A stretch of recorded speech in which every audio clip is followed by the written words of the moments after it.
Siberia is a place in Russia that covers the largest part of it, and one must also note well that it is covered by forests and other natural resources as well as violence. The area I'm referring to has 77% of Russia's landmass, but only 27% of its population.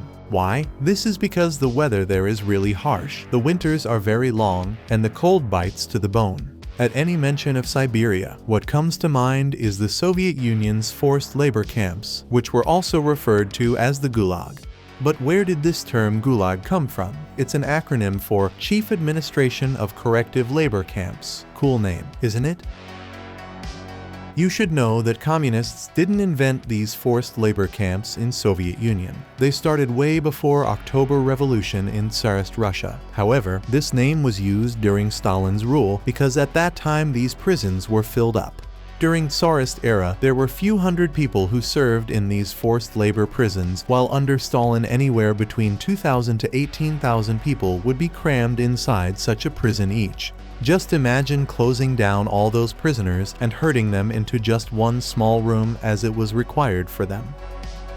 The hardest places to be imprisoned were those in which inmates had to work from the time they opened their eyes till the moment when they went to sleep. It was impossible for anyone to leave here healthy due to the terrible cold, short days, lack of food, and different diseases. Some of these camps had temperatures during winter that fell down to -60 degrees, so if you would spit, your saliva would freeze before landing.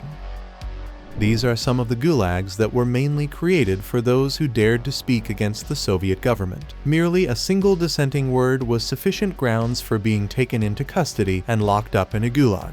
Certainly, most people argued that many prisoners held in these camps never committed any crime at all, and therefore there was no reason of sending them there. It only took someone's bitter enemy who would go and report him as an anti-government activist, thus facilitating his arrest and subsequent transfer into a gulag.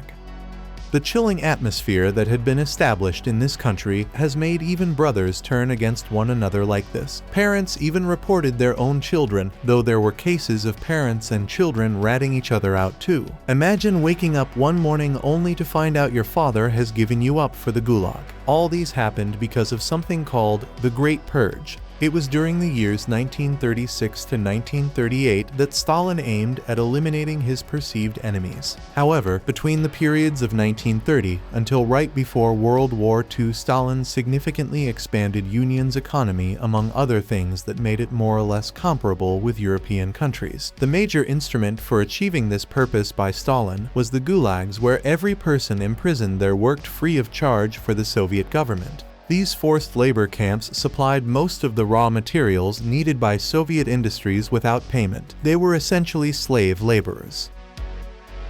One thing that was hurting about those gulags is that even orphan children were brought there for slavery. Remember, the country had a very terrible civil war before Stalin took full control of the Soviet Union, which claimed 8 million lives. Mostly these were parents whose kids were left by dead in this conflict, and then these children were sent to gulags. There were also many scientists, engineers, and artists who ended up in these gulags. And why? This is because he felt that they could one day become a threat to him. What next did he do? He pushed them into the camp and tasked them with military as well as scientific projects. They became sharashkas. It's shocking that the nation's brightest minds ended up being incarcerated to build atom bombs. In the course of World War II, when Germany moved forward to Russia, Stalin's advisors said that they should employ convicts from forced labor camps as soldiers. This suggestion was vehemently rejected by Stalin, who feared that closure of Gulag would again lead to economic collapse. At times during the war, the higher-ranking officers used to warn their subordinates, "Be careful. If you fight like chickens and do not move forward, you shall be sent back to the Gulag." This fear resulted in a more fierce struggle. Soldiers preferred death in combat over a trip to Gulag.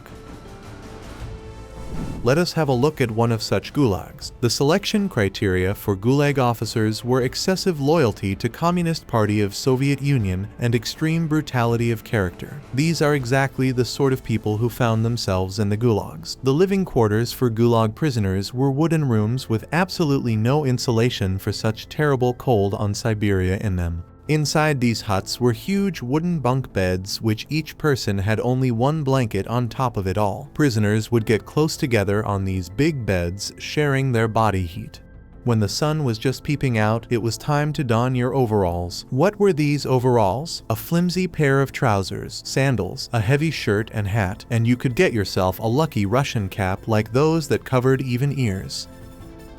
Despite the fact that most people sent to the gulags were ordinary people, there were also some really horrible criminals among those in the camps. Killers, rapists, and such like. As a result of this, there was always someone bullying someone else in these gulags. Some beatings took place while knife fights and murders were not uncommon at all.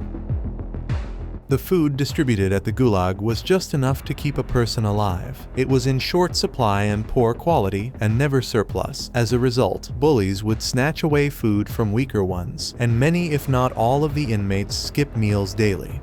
Surprisingly, do you know that some of these camps were giving their prisoners food rationing based on how much they had worked, which implies that in case one could not complete his assignment for the day, he would not be given any food, rendering this as a reward system in which only those who did well were provided with food, hence no other choice but to work hard so as not to starve. Most prisoners weren't scared of the gulag guards in most of these prisons. Rather, they were more afraid of the criminals and bullies. In other words, it's like some American prisons where people are more scared about inmates than prison officers.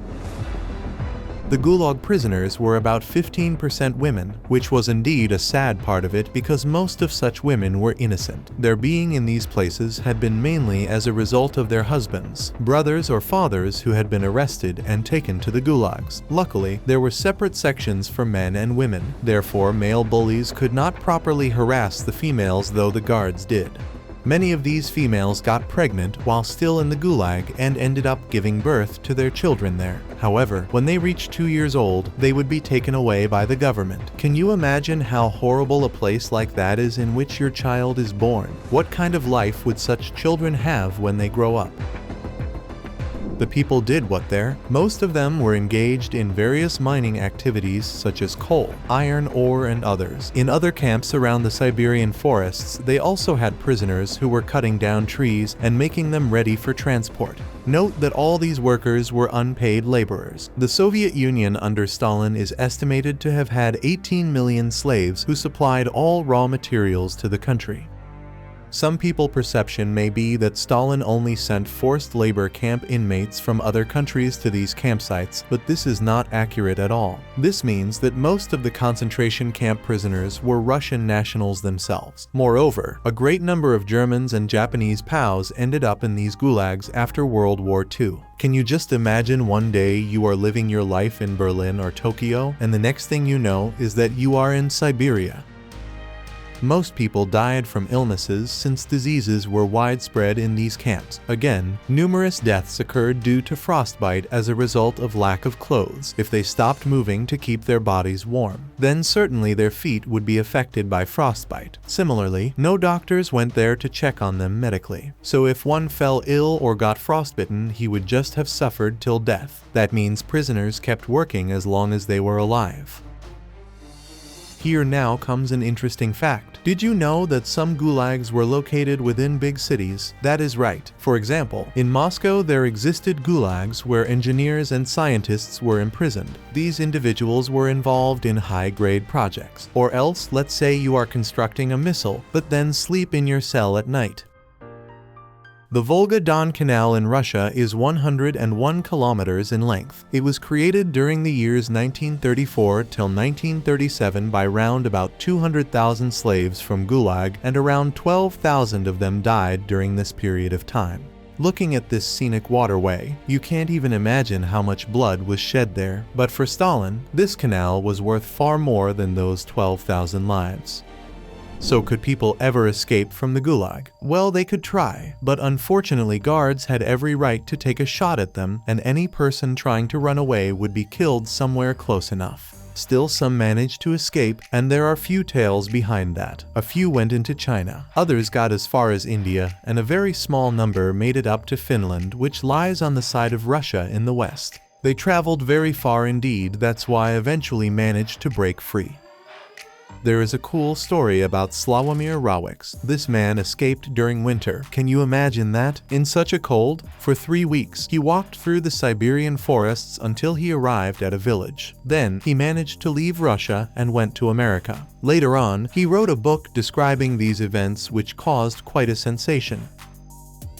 Let me tell you something. These gulags were just like normal prisons on paper, but that was only until Stalin died. When Stalin passed away in 1953, everything came to light. Even Nikita Khrushchev admitted that Stalin's methods of oppressing these serfs were too strict and subsequently ordered the release of most innocent prisoners while retaining real criminals. The first condition for anyone who was released from the gulags was to swear never to speak about this place in their life. All the information we provide to you rests on testimonies of detainees who succeeded in escaping from the Soviet Union.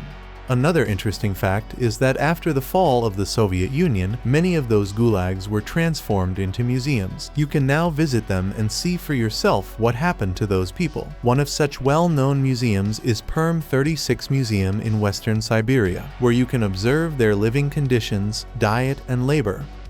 Now, a question. How many people would you say died in these gulags? The truth is that no one really knows exactly. Some say 1.5 million, while others claim it was 10 times higher. However, everyone agrees on one thing: it was huge in number.